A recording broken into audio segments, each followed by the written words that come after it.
semua rekan-rekan guru dan kepala sekolah. Selamat menyaksikan Om Santi Santi Santi Om. Selamat siang Bapak Ibu. Ya. Baik, terima kasih Bapak Ibu sudah berkumpul di sini. Pada kesempatan hari ini, saya akan menyampaikan pengimbasan yang telah saya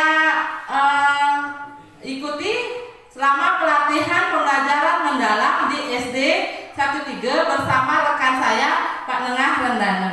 Jadi tugas dari sana saya disuruh untuk mengimbaskan kepada rekan-rekan guru dan kepala sekolah untuk mengimbaskan materi pembelajaran mendalam. Baik, sebelum kita mulai pembelajaran, ada baiknya kita melakukan doa dulu. Baik, Bapak Ibu, saya mohon untuk berdiri semua.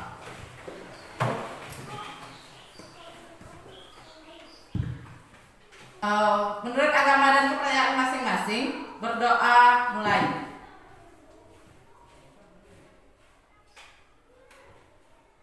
Berdoa selesai.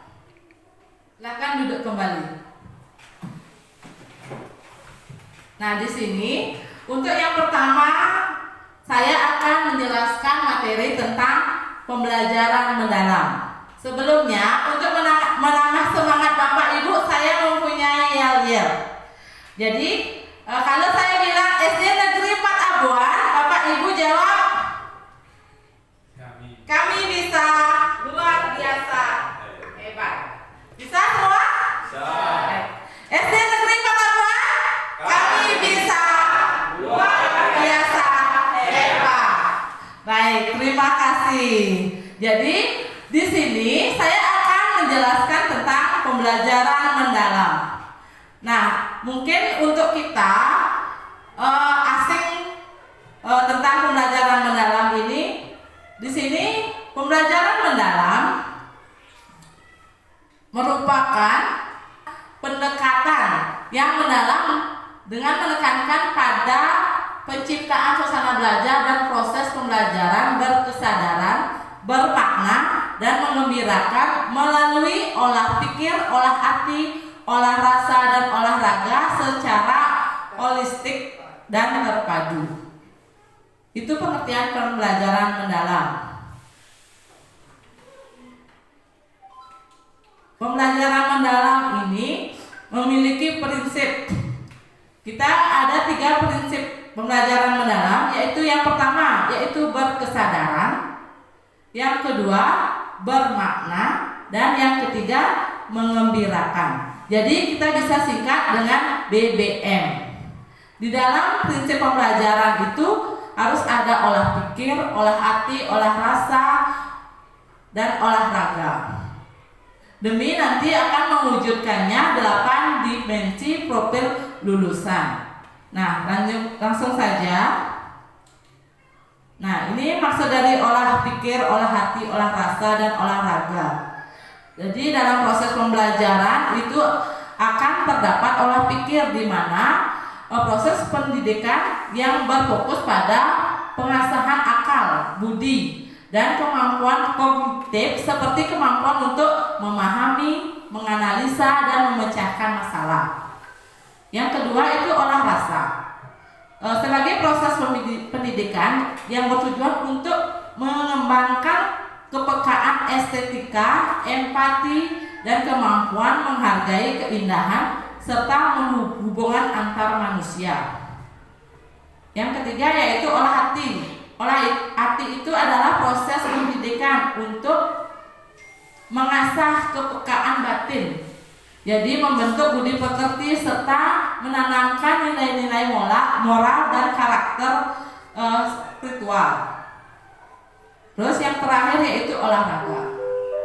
Olahraga ini merupakan bagian dari pendidikan yang bertujuan untuk menjaga dan meningkatkan kesehatan fisik, kekuatan tubuh, serta membentuk karakter melalui kegiatan jasmani.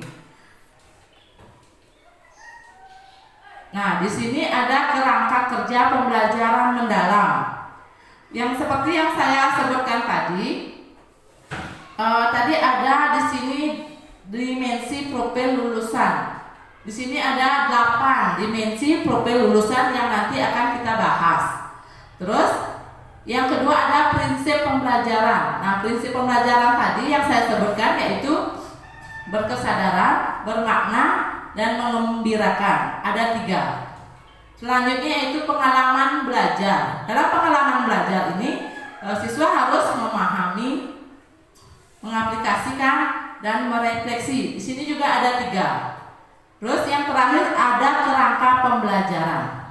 Kerangka pembelajaran ini ada 4, yaitu praktik pedagogis, lingkungan pembelajaran, pemanfaatan digital, dan kemitraan pembelajaran.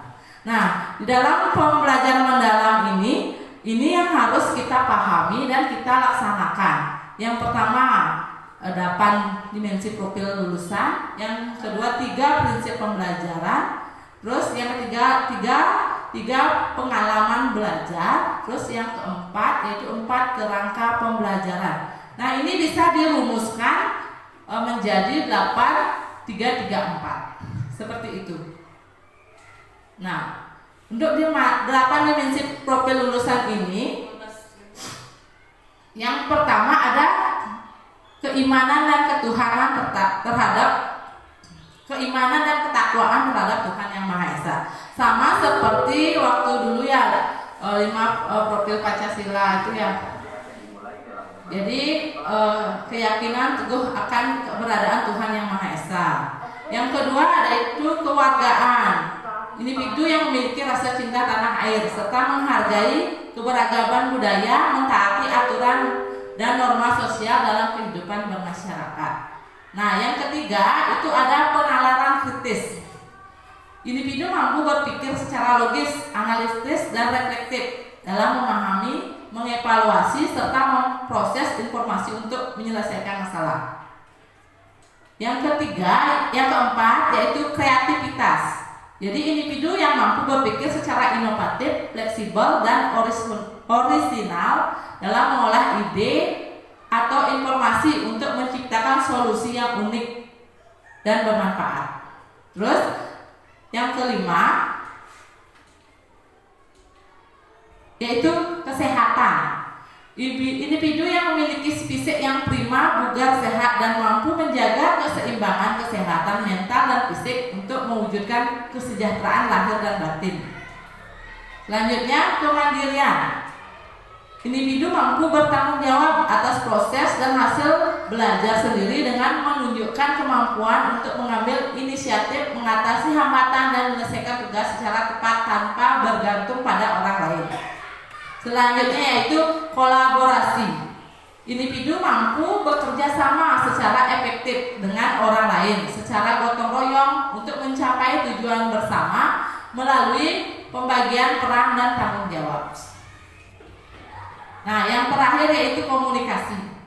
Individu yang memiliki kemampuan komunikasi intrapribadi untuk melakukan refleksi dan antar pribadi untuk menyampaikan ide, gagasan, dan informasi baik lisan maupun tulisan serta berinteraksi secara efektif dalam berbagai situasi.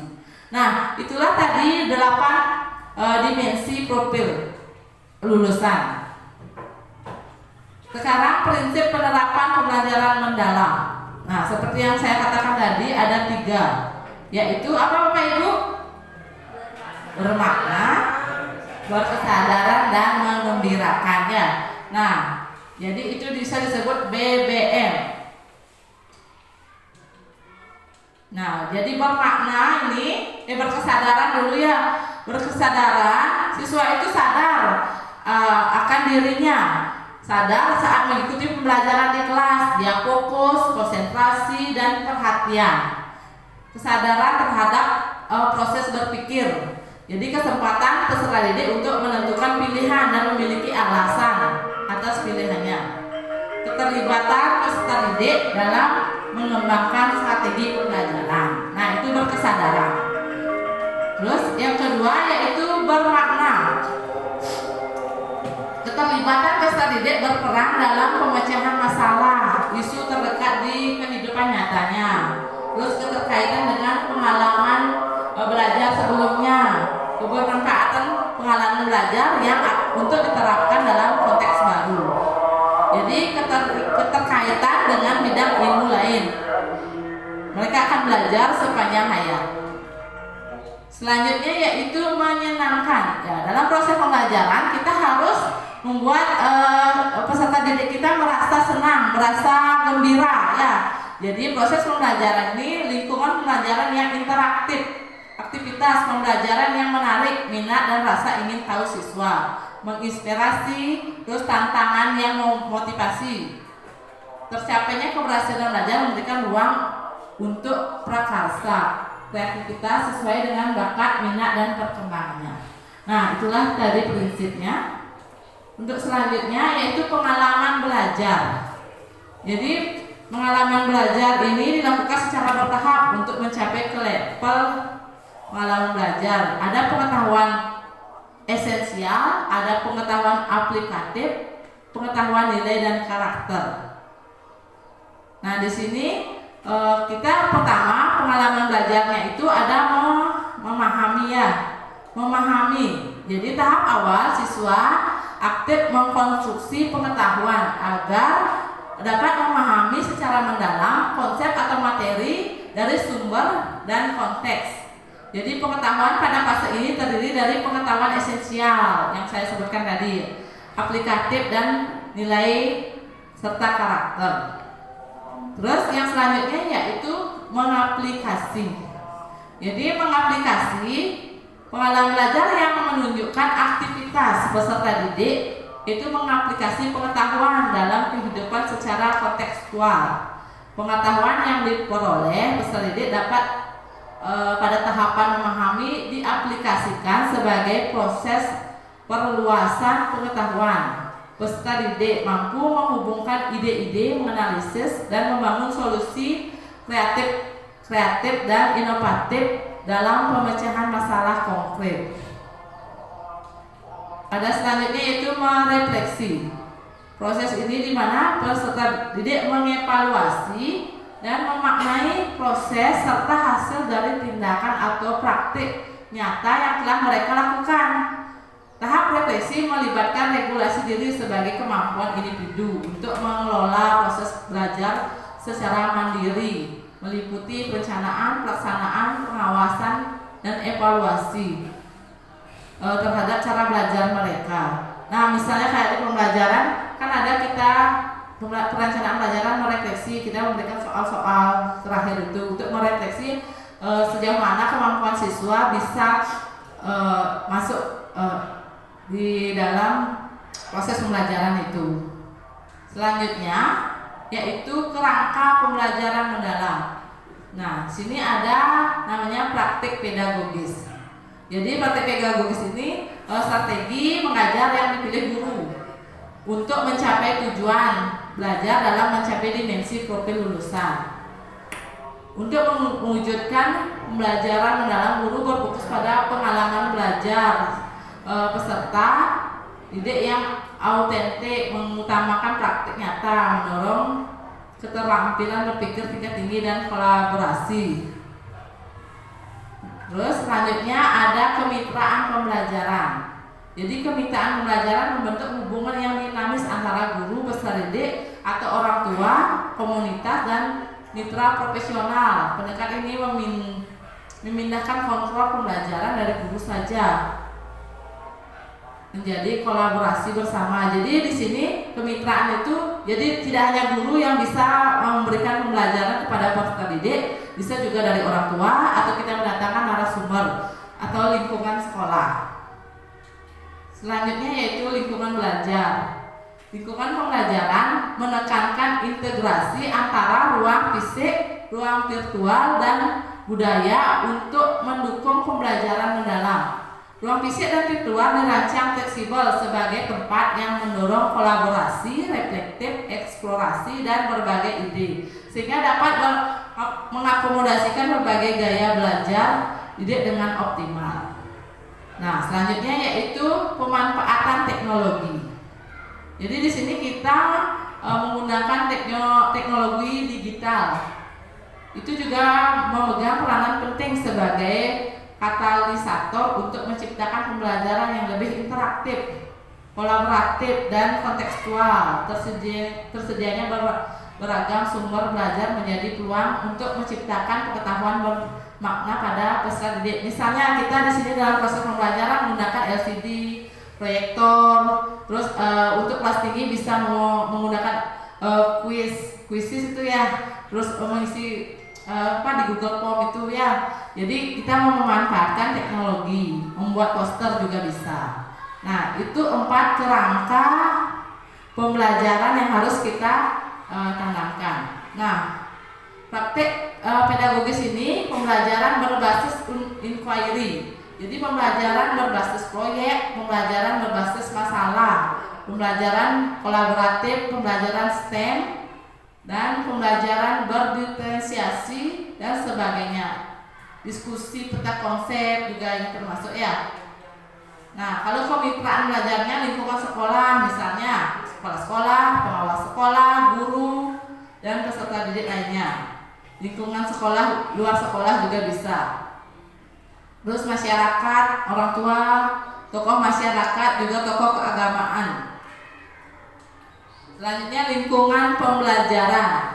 Budaya belajar yang dikembangkan agar tercipta iklim belajar yang aman, nyaman, dan saling memulihkan untuk pembelajaran yang kondusif, interaktif, dan memotivasi peserta didik bereksplorasi, berekspresi, dan kolaborasi. Jadi pemanfaatan ruang virtual untuk interaksi, transfer ilmu, penilaian pembelajaran tanpa keterbatasan ruang fisik, seperti desain pembelajaran daring juga bisa termasuk lingkungan belajar, platform pembelajaran daring, dan penilaian daring. Nah, pemanfaat teknologinya seperti saya katakan tadi ya. Jadi perencanaan pembelajaran merancang mengelola kelas digital, manajemen perencanaan pembelajaran berbasis proyek, desain bahan ajar, visual, infografis, pembuatan konten interaktif seperti kuis, simulasi, pemanfaatan kecerdasan artifisial, serta aplikasi desain instruksional dan perencanaan pembelajaran lainnya. Misalnya kalau di asesmen pembelajaran, pembuatan tes otomatis, evaluasi originalitas dan kualitas tulisan, tes formatif berbasis interaksi, pemanfaatan kecerdasan artifisial, pengelolaan portofolio digital, dan sebagainya. Nah, mungkin sekian yang saya paparkan tadi dari pembelajaran mendalam yang telah saya dapatkan di Lokus SDN 13. Jadi untuk materi selanjutnya akan dibawakan oleh rekan saya, Bapak Nengah Nendana. Baik, terima kasih. Baik, terima kasih atas waktunya. Saya akan melanjutkan untuk penyampaian materi ya, yang berbagi kepada rekan-rekan guru maupun kepala sekolah. Kali ini yang akan menyampaikan tentang asesmen dan pembelajaran mendalam. Seperti apa yang tadi sudah disampaikan oleh rekan saya, sekarang saya akan melanjutkan untuk materi yang ke asesmen. Sebelum menginjak apa itu asesmen ya, asesmen atau bisa disebut juga dengan penilaian. Tentu dalam penilaian itu ada berbagai macam-macam ya. Itu sesuai dengan apa nanti atau apa yang kita pakai, yang mana yang dipakai. Sebelumnya kita bahas ada beberapa asesmen yang sampaikan. Asesmen atau penilaian itu yaitu proses pengumpulan dan pengolahan informasi untuk mengetahui kebutuhan belajar dan capaian perkembangan atau hasil belajar murid. Demikian pengertian dari asesmen atau penilaian. Nah, di dalam asesmen ada juga beberapa bagian. Yang pertama yaitu ada asesmen edukatif, objektif, dan berkeadilan. Nah, apa saja pengertiannya? Mari kita simak bersama-sama. Berikut yang dimaksud dengan prinsip asesmen. Seperti yang saya sampaikan tadi, yaitu ada yang berkeadilan, kemudian juga edukatif, dan juga objektif. Yang pertama itu berkeadilan. Ya, secara garis besarnya aja yang saya sampaikan, berkeadilan itu yaitu melakukan penilaian yang bisa oleh identitas siswa atau latar belakang siswa atau murid ya, kita tidak bisa melihat oh ini orangnya seperti ini, kemungkinan besar bagus, belum tentu ya. Artinya meskipun latar belakangnya bagus di sekolah itu kita belum sama persis seperti penampilan, sama kayak pengalaman seorang siswa yang penampilannya rapi, ganteng dan bagus, ternyata kemampuan akademiknya sangat kurang. Jadi garis besarnya kita tidak bisa menilai siswa itu dari penampilan maupun identitas demikian. Nah, kemudian yang edukatif, penilaian yang hasilnya digunakan sebagai umpan balik, baik itu bagi pendidik, ya, baik itu sebagai murid dan juga orang tua. Seperti yang sampaikan tadi, nah, yang memberikan pendidikan atau memberikan penjelasan atau bahkan mengajari siswa itu bukan murid saja, tetapi juga bisa orang lain seperti narasumber ataupun orang tua yang mereka di rumah. Seperti yang kita ketahui secara umum ya, kita di sekolah itu kesempatan pelajaran kan waktunya terbatas. Nah, jadi yang lebih leluasa itu adalah di rumah, yaitu orang tua. Orang tua di sini berperan sangat penting dalam pendidikan untuk anak-anak mereka maupun siswa yang lain. Terpengaruh juga.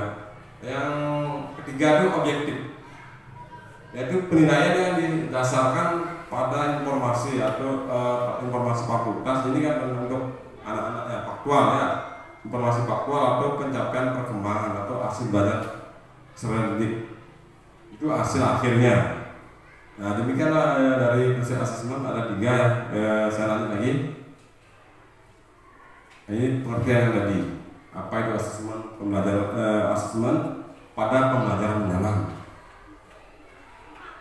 Yaitu ada 2 asesmen. Yang pertama ada asesmen formatif dan juga yang kedua ada asesmen sumatif. Yang mana asesmen formatif perlu dikuatkan untuk memberikan umpan balik. Nah, yang kemudian proses dilakukan secara berhadapan dan berkelanjutan untuk mencapai memahami, ya, mengaplikasi dan merefleksi. Sedangkan asesmen sumatif dilaksanakan untuk mengetahui capaian belajar secara utuh. Demikian. Kita lanjut.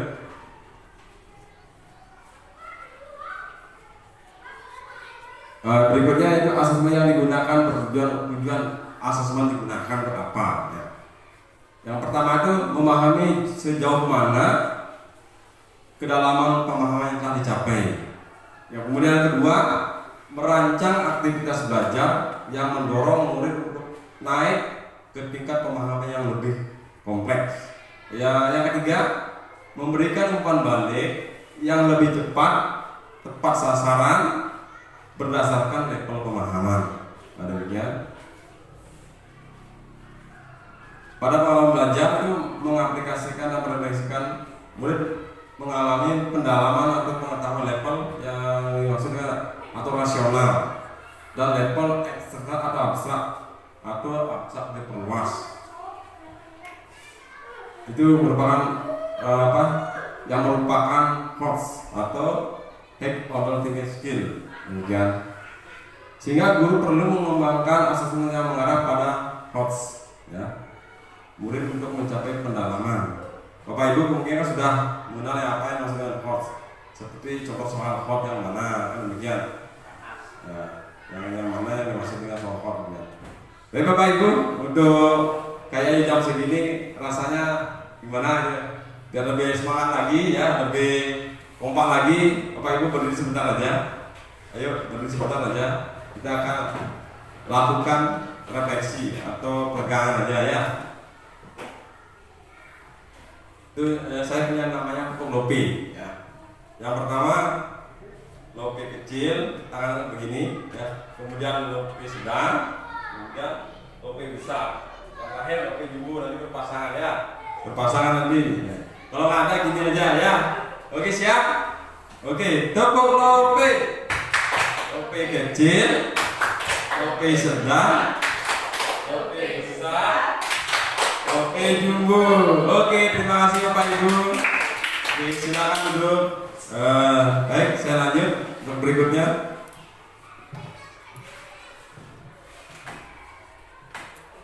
Ini yang saya sampaikan tadi yang mana ada asesmen formatif maupun asesmen sumatif.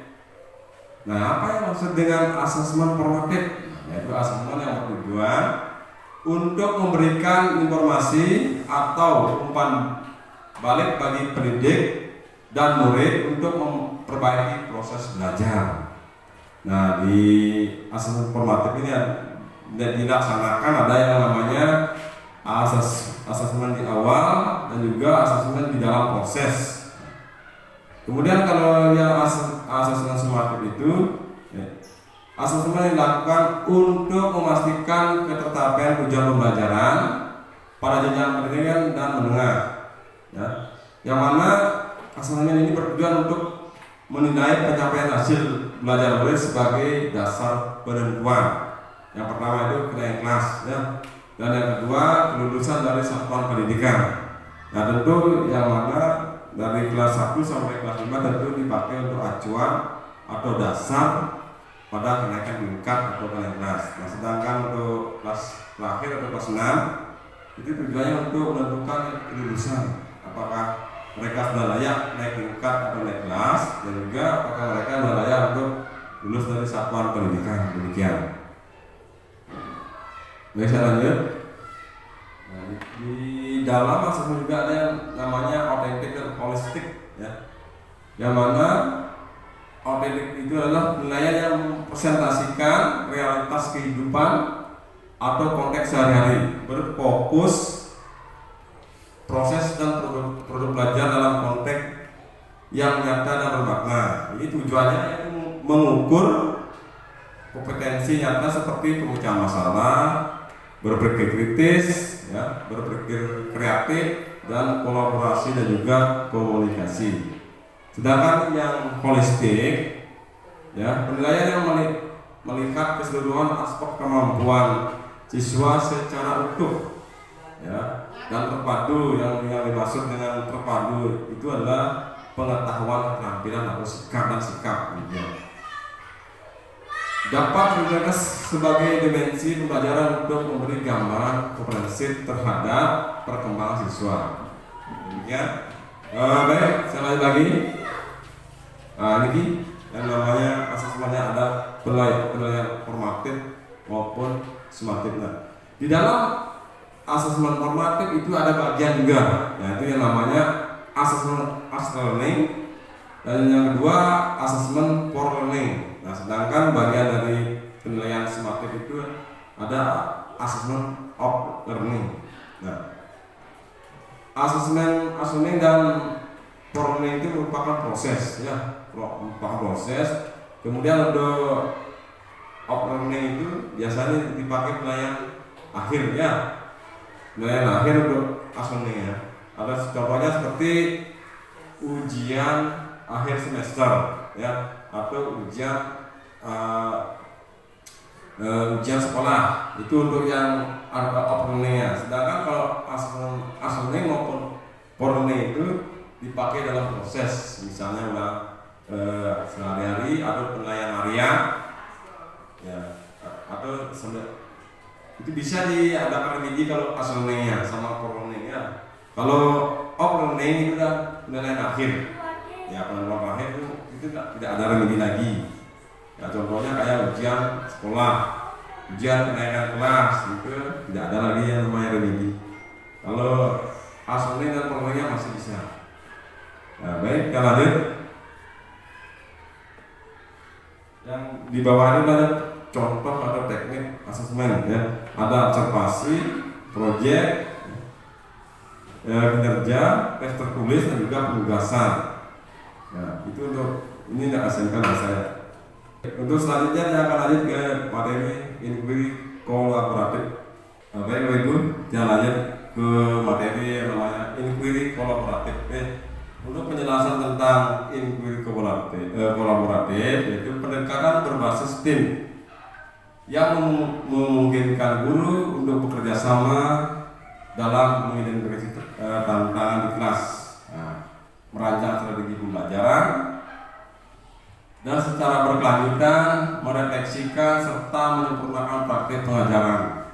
Pendekatan ini bersifat reflektif dan berbasis data. Berfokus pada proses pembelajaran yang tidak hanya bertujuan meningkatkan hasil belajar, tapi juga mengembangkan profesionalisme guru melalui analisis dan perbaikan strategi pelajaran. Nah, misalnya salah satu mata pelajaran misalnya di matematika, kalau dia kan di matematika kelas tinggi atau kelas 6, yaitu yang akan kolaborasikan yaitu materi bilang baca. Nah, menurut dia itu bisa dipakai kolaborasi dengan guru kelas rendah, karena di sana ada membaca dan juga menghitung serta memahami nilai bilangan. Nah, dan juga selain kelas 1 juga bisa juga berkolaborasi dengan guru kelas 4. Nah, yang mana di sana kan kalau di kelas 4 juga sudah dapat namanya bilang baca, dan juga di kelas 6 lagi dapat, cuma nilainya lebih tinggi atau bilangan digitnya lebih banyak. Nah, di sana kan juga ada namanya penempatan nilai satuan, nilai bilangan, nilai bilangan bukan nilai satuan saja. Mungkin sampai jutaan kalau di kelas 6.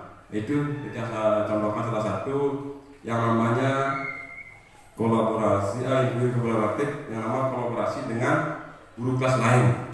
Nah, baik itu kelas tinggi maupun dengan kelas rendah bisa saja. Nah, ini menurut teori Quinn dan kawan-kawan 2020 yang pertama ya.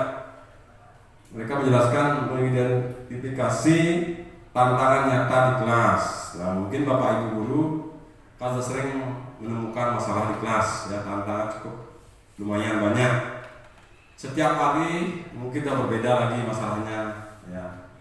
Besoknya lagi ada masalah lain. Selain masalah materi atau pembelajaran juga masalah siswa di luar pembelajaran misalnya.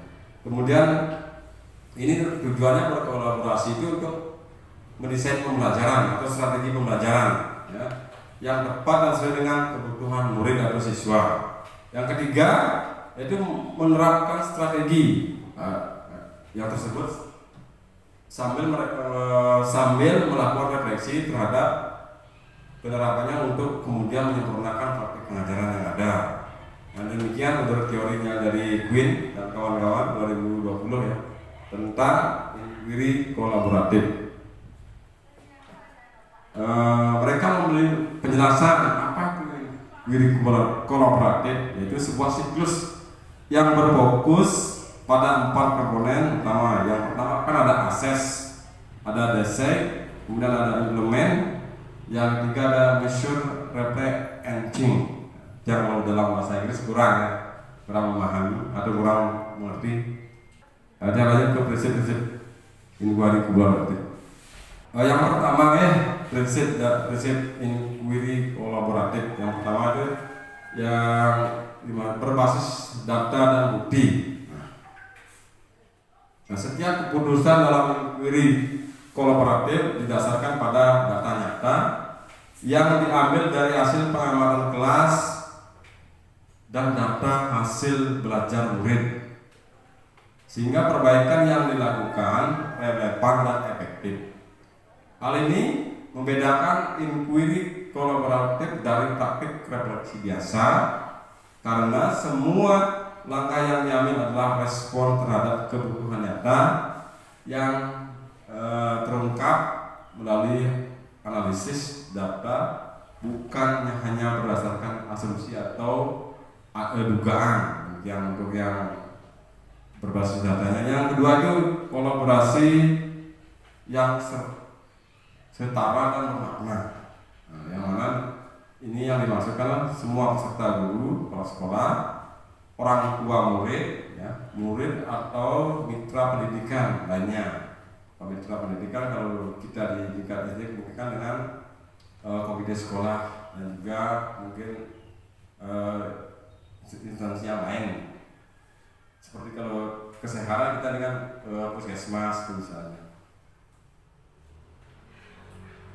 Sehingga setiap suara dihargai sebagai kontribusi penting untuk meningkatkan praktik pembelajaran.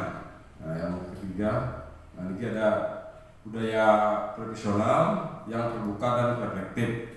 Nah, yang keempat ada terstruktur tetapi fleksibel. Kemudian yang kelima, fokus pada pembelajaran hasil murid. Yang keenam, ada pembelajaran berkelanjutan di tempat kerja. Dan yang ketujuh ada kontekstual dan responsif. Kita lanjut ke nilai-nilai dalam melakukan inquiry kolaboratif. Yang pertama kan ada kepercayaan, hormat dan memuliakan antar anggota tim. Kemudian yang kedua ada keterbukaan dan kejujuran dalam berbagai pengalaman dan tantangan. Yang ketiga ada komitmen untuk perbaikan berkelanjutan. Yang keempat ada kesetaraan dan keterlibatan semua pihak. Mungkin yang tidak jelaskan lagi kan nanti yang bagikan ininya materinya lainnya. Yang selanjutnya itu siklus kolaboratif. Ini gambarnya seperti ini yang dia sampaikan tadi ya, yang dimaksud dengan siklus inquiry kolaboratif merupakan proses berkelanjutan yang terdiri dari 4 tahap utama yang saling berkesinambungan, yaitu seperti tadi ya, ada assess, kemudian setelah assess ada decide, kemudian ada implement, dan terakhir itu measure, reflect, and change. Demikian.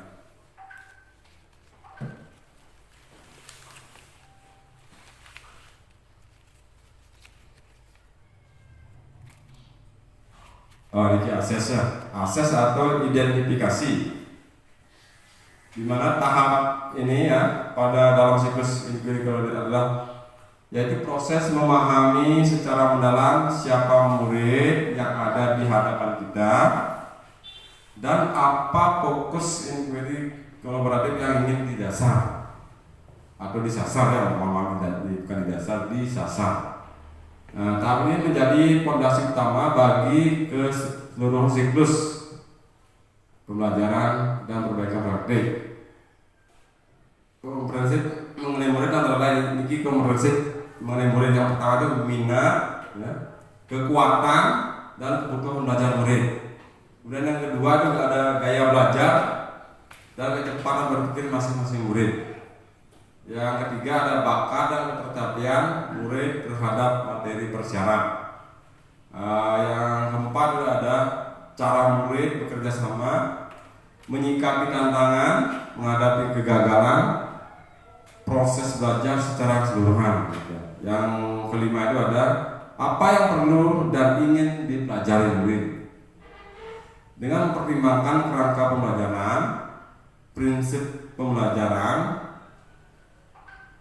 dan pengalaman belajar, serta 8 dimensi profil lulusan. Yang tadi juga saya sampaikan yang namanya ada yang disingkat dengan 8 DPL. Dimensi profil lulusan itu bisa juga tadi saya sampaikan rumusnya 8433. Yang namanya 1 yaitu 18334 demikian. Yang selanjutnya itu pengumpulan data.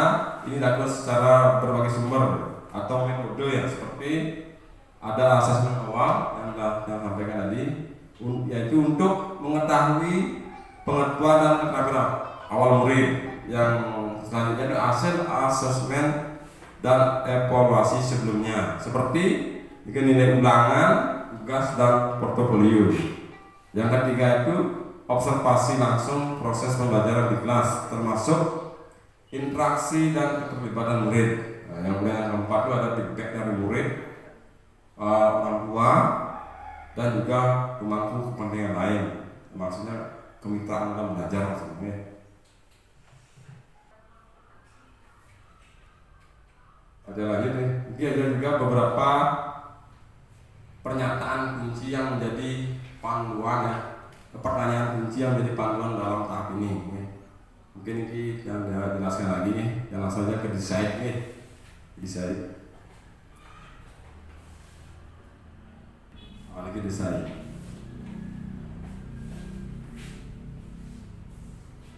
Ya setelah memahami secara mendalam siapa murid yang ada di dalam kita, ya, pada tahap akses, tahap berikutnya dalam siklus inquiry adalah merancang pembelajaran yang bermakna, adaptif, dan menantang. Ya, pada bagian ini guru bersama tim kolaboratif mulai bertanya dan berdiskusi mengenai strategi dan pendekatan pembelajaran yang paling relevan untuk menjawab fokus inquiry yang sudah ditentukan agar terpenuhinya kebutuhan dan potensi murid. Nah, jadi dalam merancang rencana pembelajaran, guru dan tim kolaboratif memperhatikan beberapa komponen penting yaitu yang pertama prinsip pembelajaran, yang dimana dimaksud dengan prinsip pembelajaran ini yaitu pembelajar harus berkesadaran, sadar akan kebutuhan dan konteks murid, itu maksudnya dan bermakna ke menghubungkan materi dengan pengalaman nyata murid. Sedangkan membahagiakan atau mengembirakan itu menciptakan suasana belajar yang menyenangkan dan memotivasi, demikian. Kemudian untuk pengalaman belajar, rencana pembelajaran mencakup tahapan memahami konsep, mengaplikasikan pengetahuan dan konteks nyata, serta merefleksikan dan proses dan hasil belajar. Yang berikutnya itu 8 dimensi profil lulusan murid yang memiliki merancang pembelajaran yang mendukung pengembangan aspek keamanan, kewargaan, penerapan kritis, kreativitas, kolaborasi, kemandirian, kesehatan, komunikasi. Yang selanjutnya kerangka pembelajaran yaitu memperhatikan praktik pedagogis yang efektif, menciptakan lingkungan belajar yang kondusif, membangun kemitraan pembelajaran dengan berbagai pihak serta memanfaatkan teknologi digital secara optimal. Itu dari desain. Kemudian saya lanjutkan ke secara kolaboratif ada monitoring dan pengumpulan data, di mana pengumpulan data itu seperti apa yang dikumpulkan mungkin memakai atau bisa mengajukan pertanyaan yang reflektif. Contohnya seperti ini, bagaimana proses pembelajaran berjalan di kelas, kemudian apa respon dan keterlibatan murid selama pembelajaran, dan bukti apa yang menunjukkan bahwa murid benar-benar belajar. Yang keempat, penyesuaian apa yang perlu dilakukan agar pembelajaran lebih efektif. Kemudian ini mungkin juga bisa dipakai dalam pembagian peran dalam jawabnya. Kita lanjut ke yang keempat yaitu measure reflecting atau pengukuran refleksi dan perubahan. Ini merupakan tahap akhir dalam siklus inquiry kolaboratif. Sangat penting untuk memastikan bahwa pembelajaran yang telah dilaksanakan benar-benar memberikan dampak positif bagi murid dan menjadi dasar bagi perbaikan berkelanjutan. Pada tahap ini, guru dan tim bersama-sama mengukur hasil pembelajaran, merefleksikan proses dan dampaknya serta merencanakan perubahan yang diperlukan untuk siklus berikutnya. Lanjutnya ke merefleksikan proses hasil dan hasilnya. Merefleksikan proses dan hasil. Yang dimana setelah mengukur hasil, guru dan tim melakukan refleksi bersama secara terbuka dan jujur. Kemudian ada melakukan perubahan berdasarkan refleksi. Mungkin itu aja dari dia. Terus selanjutnya saya kembalikan dengan rekannya. Baik, mungkin dari Bapak Kepala Sekolah ada yang perlu disampaikan dari kegiatan pelatihan kami, disilahkan. Baik, terima kasih pada pemateri. Jadi kegiatan hari ini sudah sangat luar biasa ya bagi Bapak Ibu, karena ini merupakan kegiatan pertama kita. Jadi kebetulan juga guru kita juga mengikuti diklat terkait dengan pembelajaran mendalam. Jadi sesuai dengan yang diarahkan oleh Menteri Pendidikan, jadi pendekatan pembelajaran yang digunakan pada tahun ini pembelajaran dengan pendekatan deep learning atau pembelajaran mendalam. Jadi sangat luar biasa sekali dari Bapak Ibu pemateri yang sudah mendapatkan diklat di SDN 13. Nah tentunya dalam diklat ini masih berkelanjutan Bapak Ibu. Jadi terima kasih sekali lagi sudah mengimbaskan apa yang sudah Bapak Ibu dapatkan di kegiatan diklat di SDN 13. Tentunya yang menjadi poin utama dalam kegiatan hari ini biar Bapak Ibu semuanya paham apa sih sebenarnya itu pembelajaran mendalam.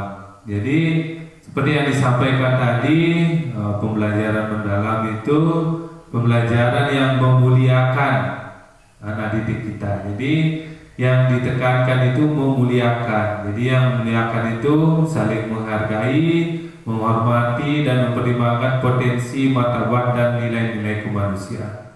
Jadi dengan kita sama-sama paham terkait dengan pembelajaran mendalam itu, apa sih esensialnya dalam pembelajaran mendalam itu? Jadi dalam pembelajaran mendalam itu tentunya seperti yang disampaikan tadi itu ada prinsip, ada kerangkanya. Jadi kalau di dalam pembelajaran mendalam tentunya mengandung prinsip berkesadaran, bermakna, serta menggembirakan.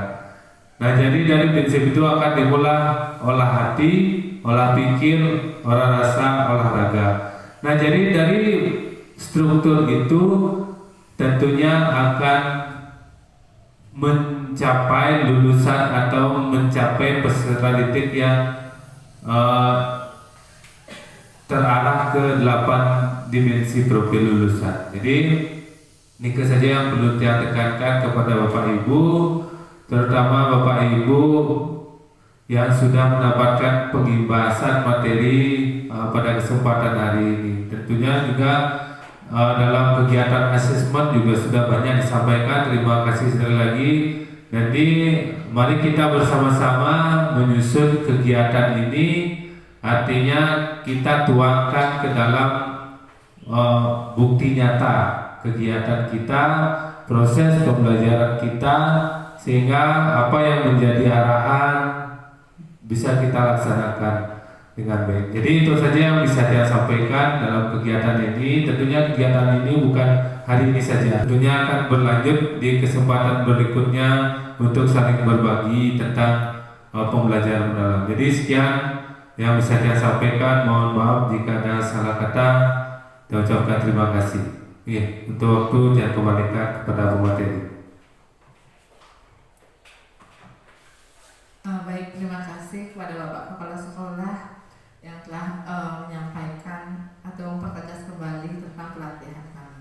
Baik, Bapak Ibu, demikianlah tadi kegiatan pengimbasan materi pembelajaran mendalam. Mungkin kalau ada salah kata, salah ucap yang tidak berkenan, kami mohon maaf yang sebesar-besarnya. Jadi akhir kata kami tutup dengan Parami Santi. Om Santi Santi Santi Om.